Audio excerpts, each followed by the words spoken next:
So today I'd like to take us across the pond to our good old friends and allies over in the UK and have a discussion on the Brexit and what's going on over there.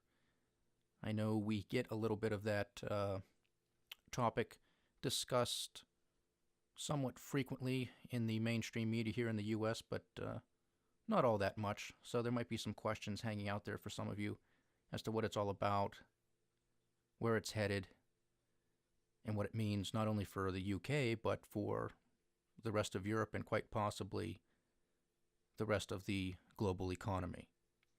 So if we take an article from the BBC, we have here Theresa May has told EU leaders she can get the Brexit deal through Parliament if they give her legally binding changes to it.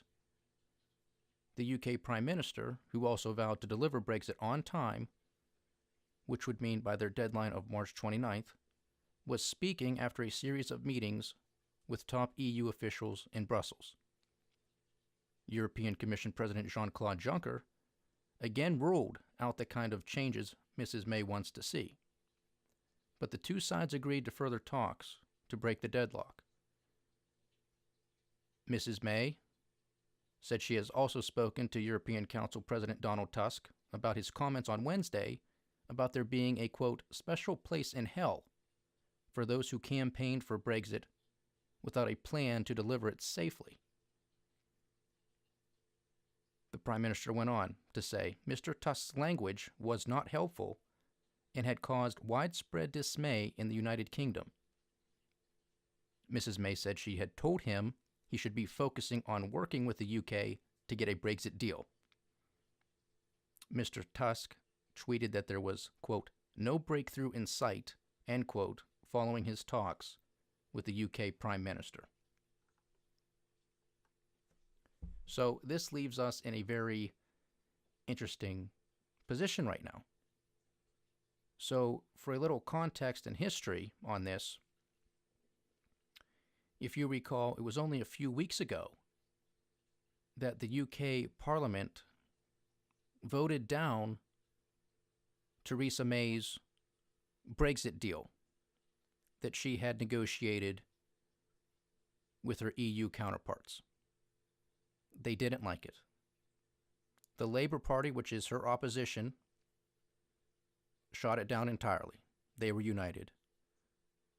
But there was also division within the Prime Minister's party on the proper way for Brexit to actually occur, meaning for the UK to actually leave the European Union. So because there was complete opposition from her opposing party, the Labour Party, and a little bit of a schism within her own, her initial Brexit deal had a no vote. Subsequently, after that, the Labour Party called for a vote of no confidence in Theresa May's government. Now, the Prime Minister survived that vote and is able to continue managing the government, but now has to go back to the EU and renegotiate another deal. Well, as I had just stated, the Prime Minister is looking for legally binding changes to it, which is what members of UK Parliament are looking for. And as I had just stated, the European Commission President Jean-Claude Juncker rolled out that kind of change. Now, of course, they say, we will keep talks open, we will listen to you, you'll listen to me, back and forth, yada, yada, yada. What's likely to happen is anybody's guess.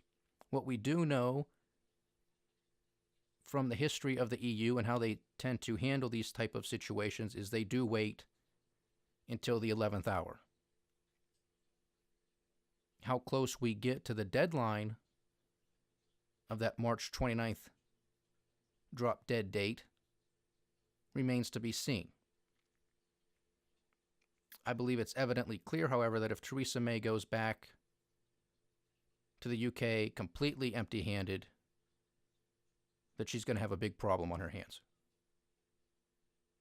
Perhaps even another vote of no confidence if she's unsuccessful from even getting a little bit of what she's looking for. And if she can't get anything, despite efforts and despite the diplomacy of saying, yes, we will continue to talk, we very well may have a no-deal Brexit. Now, what does that mean? Exactly what it says. There won't be a deal that has been negotiated between the UK and the EU to leave. There's no template for anybody to look at. There's no, yes, we will honor this customs union. Yes, we will honor these trade negotiations that already exist. The free movement of peoples. Everything like that. We don't know what's going to happen, which creates to this overarching global story of chaos and uncertainty, which is not good for, obviously, the people of the UK, their major trading partners, which are primarily other European countries. How will that affect US markets? How will that affect Chinese, Japanese markets? It has ripple effects the world over, and nobody quite knows how it's going to play out. All we know at this point is it's been volatile. And I imagine it will continue to be volatile as we move forward. Now, just to provide a little bit more context on that tweet from Mr. Tusk, here's what he said not too long ago. Quote, "I've been wondering what that special place in hell looks like for those who promoted hashtag Brexit without even a sketch of a plan how to carry it out safely. Does it make sense why there are Eurosceptics out there when this is the type of language and attitude that is carried by the most senior members of the European Union government? It seems to make perfect sense to me. Who wants to be spoken to in such a manner? And then obviously have to turn around and thank them for the privileges of being a member of the European Union. Doesn't make much sense. But of course, he extended an open hand. We will continue to talk. What that means, we'll find out over the next, 50 days left? 50 days left until the March 29th deadline. If that means anything to the European people, I don't think it will, from the standpoint of being spoken to in such a manner when people from both sides need to take a serious approach as to what happens. So we will see what happens as this saga continues to unfold. Now, some of you may be aware of Nigel Farage. He is occasionally on U.S. media. And if anybody out there is sort of a fan of former Congressman and presidential candidate Ron Paul, Nigel Farage is sort of the UK's version of Ron Paul. Very outspoken, very eloquent, articulate, and one of the leading proponents, or advocates, I should say, for a Brexit. And for everybody to remember, this occurred in 2016. That referendum vote occurred in 2016. So we are going on, I believe it was in June of 2016, if memory serves me correct. So we are going on 3 years where the British people have voted. The majority of them obviously voted to leave. And there has still not been a deal struck with how things are going to progress. Almost sounds like we're talking about Congress here in the U.S. I don't know. It's how governments the world over tend to operate. And now, Nigel Farage was also the former head of the UKIP, or United Kingdom Independence Party. He is no longer the head of that party, but he still is a member of the European Parliament. So he goes to Brussels for their meetings, for their votes in the European Union. And in my opinion, Nigel Farage is quite the character. I would suggest anybody take the time to go onto YouTube and just simply search for Nigel Farage, some of his infamous speeches that he gives on the floor of the European Parliament. Even his greatest detractors there, which is probably 99% of everybody in that building, even have to laugh and applaud him every once in a while. Of course, sometimes it might be sarcastically, but sometimes I think it's a moment of honesty that we rarely see in politics, because the man is just fearless when he talks about the issues of his home country, the UK. He is a true patriot. He believes the people of the UK are the ones who are to ultimately make the decisions as to how they are governed, and not bureaucrats in Brussels, filled with a parliament of people that nobody even knows who they are. What are their motivations? What are their connections? What are their goals?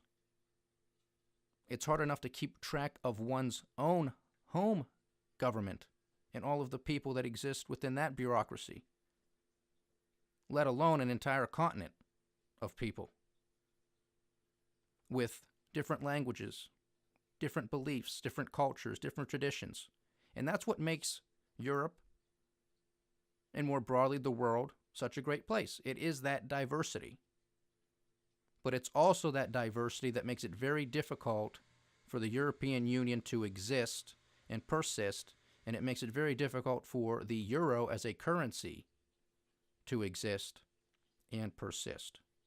And you'll hear me talk about this a lot in upcoming podcasts and other shows that I might post to YouTube separately, is the fact that I'm of the mindset that the euro will not exist in the near future. That's not tomorrow, that's not next year. Handful of years, let's say 5 years. If the euro ceased to exist in 5 years, I would not be surprised. From an economic standpoint, it is faulty. I'm not going to get into those details here today, but in subsequent discussions I will. On a political note, it is very unstable for the reasons I'm just saying. You have people who are relinquishing their sovereignty, as the British people, as the Irish people, as the French, as the Italians, as the Greeks, as the Spanish, as the Portuguese, the lists go on and on. They relinquish it to a bunch of bureaucrats in Brussels. They don't speak a common language. They don't have the same constitutions. They don't have the same traditions. They don't have the same histories. It's a good idea, but I don't think you have to create a European Union to have peace. Why you simply cannot trade and travel with each other is beyond me. Why there has to be this huge bureaucratic mess to get people to do things blows my mind. Blows my mind. It happens everywhere because government always wants more power. It always wants more authority. It always wants to praise itself and how it can do no wrong. And in fact, it can only do great things, which of course is a lot of bull. And the people of Europe, if anywhere on this planet, should know that. So while I may applaud them for trying to have peace and prosperity with each other, I really condemn their actions on forming that union, relinquishing their sovereignty as individual countries and as individuals to govern themselves. But I don't have to deal with it, I guess, day to day, so who am I to say anything? But that's just my opinion.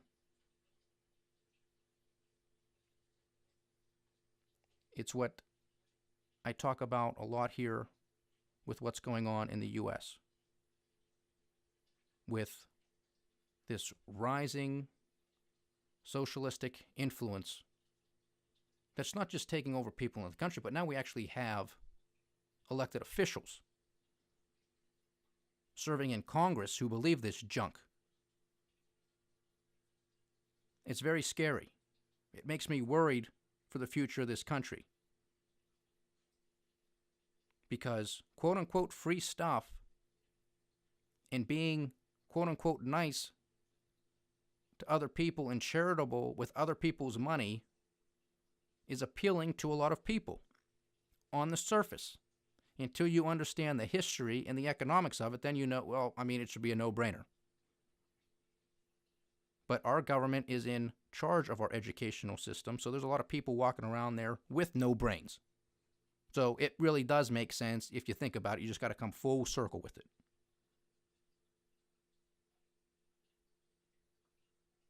But getting back to Mr. Farage, let me read to you an excerpt of a statement he made not too long ago debating the UK's withdrawal from the from the EU. And this was in Brussels.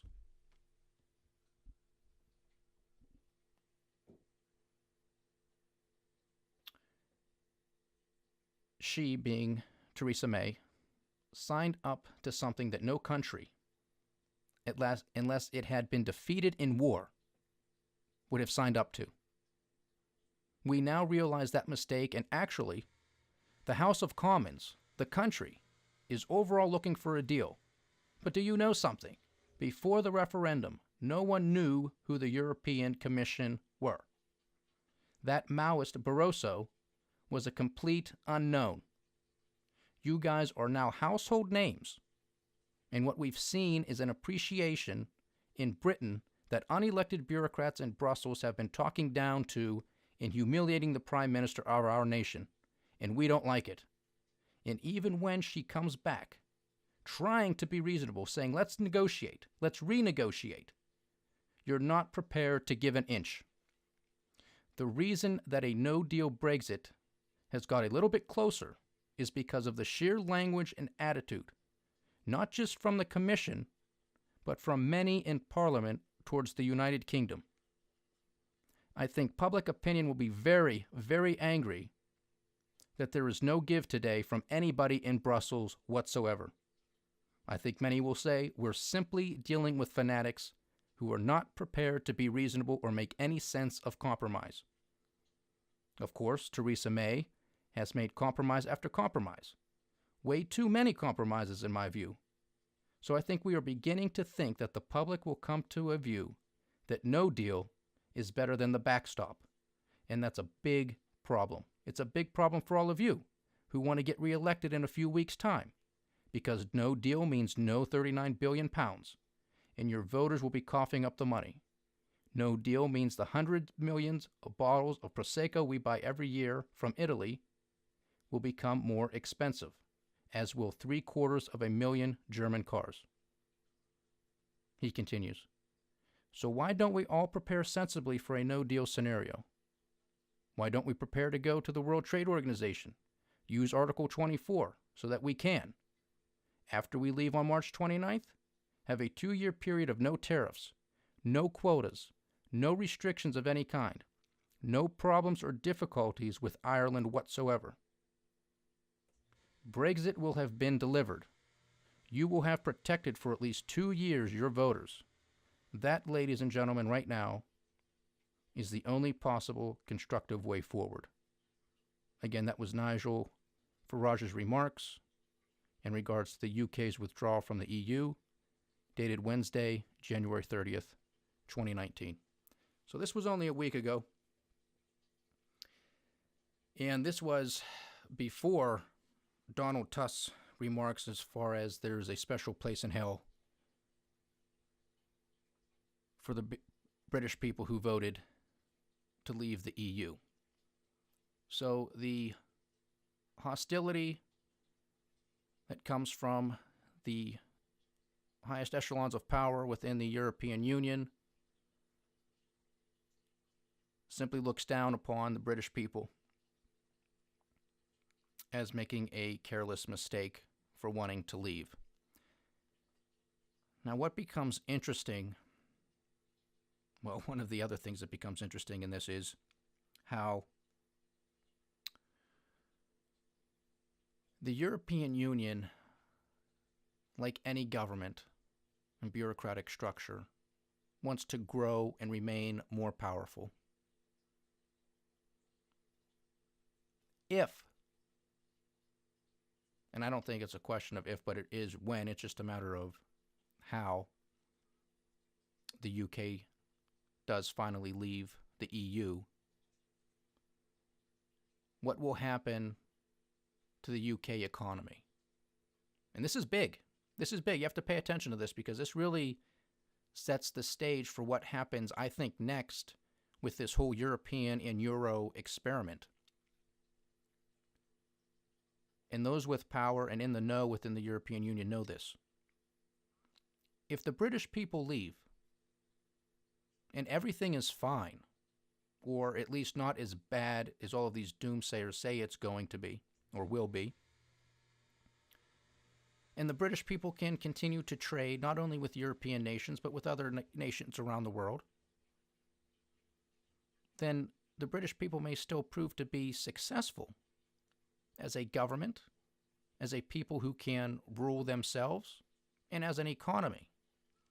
If that happens, that is the worst case scenario for the European Union, because now all of these other countries who are on the brink or who are already suffering, i.e. Greece, Ireland, Portugal, Spain, Italy, maybe even France next, they'll say, well, what's the purpose of membership then? If the Brits left and everything's fine, why do we stay in here? Why do we stay in the European Union? Why do we relinquish some of our sovereignty to a bunch of people we really don't know? Couple that with the rise of populism around the world, as I speak about quite frequently here. In the U.S., giving rise to Trump. In the U.S., with people following the likes of Bernie Sanders, Alexandria Ocasio-Cortez, the Yellow Vests in France. It is a global phenomenon. It will continue. So if the Brits are successful, that's the worst case scenario for the European Union, because now they have to worry about other people leaving. And that could spread fast. And those effects will be widespread. So what's the best case or the better case for the European Union? Well, it's quite the opposite, isn't it? It would be for a lot of the doomsayers who say that the UK will simply fall apart, enter into a deep and prolonged recession, and all of the other scare tactics that many of them use and used back in 2016 when this referendum vote took place. Well, since then, the UK has not entered into a deep and prolonged recession, and the UK people still get up every morning, go to work. The sun rises, the sun sets. It was not the end of the world. I don't imagine it will be the end of the world. Not if, but when the UK formally leaves the European Union. So the European Union, in my opinion, would almost want, perhaps not the worst thing to happen to the UK, but they definitely don't want it to be a good story. The worse it is, the easier it is for them to go up and tell all of these other countries that I just mentioned, Greece, Italy, don't you even think about it. You see what happens? Why would you even think about it after just witnessing what may happen in the UK?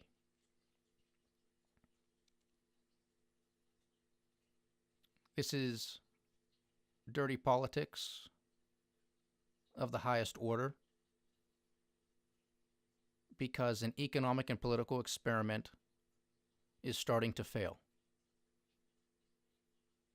the British people were smart enough not to relinquish at least their currency, and they kept to the British pound, unlike many other European nations who adopted the euro.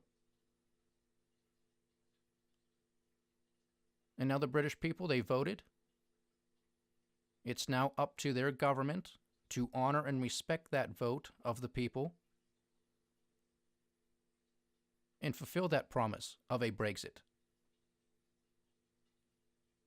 If it's a simple no deal, markets will probably react in a volatile fashion. It becomes very binary. So what that simply means is it's anybody's guess how the British pound may react. It may sell off drastically. It may spike to the upside. Same thing with their markets. Because there's going to be a lot of money betting on both sides of that trade. And somebody may get squeezed out of position. We'll see what happens. We have 50 days. Will they start talking about delays, extensions? Quite possibly. But what will that do with the supporters and the people who voted for Brexit back in the UK? Now they're going to think that their politicians are not honoring their voices, their vote. So this is simply another soap opera on the world stage. It continues. I'm fully behind those who voted for Brexit. Take back your country, take back your rights, take back your sovereignty. Govern yourselves. Don't relinquish your power, your authority that you have as an as an individual. Do not relinquish that to a bunch of bureaucrats who you do not know. Now, just for a little twist in some of this, in that statement that Nigel Farage made, he made reference to that Maoist Barroso, who was a complete unknown. Maoist obviously referring to Chairman Mao of the Communist Chinese Party. But who is Barroso? Barroso was the former, let's see, everybody's a president. I get all of these titles confused. Everybody's a president in the European Commission, believe me. He was the European Commission president.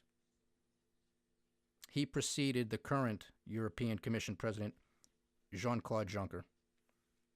So Jose Manuel Barroso was also the former Prime Minister of Portugal.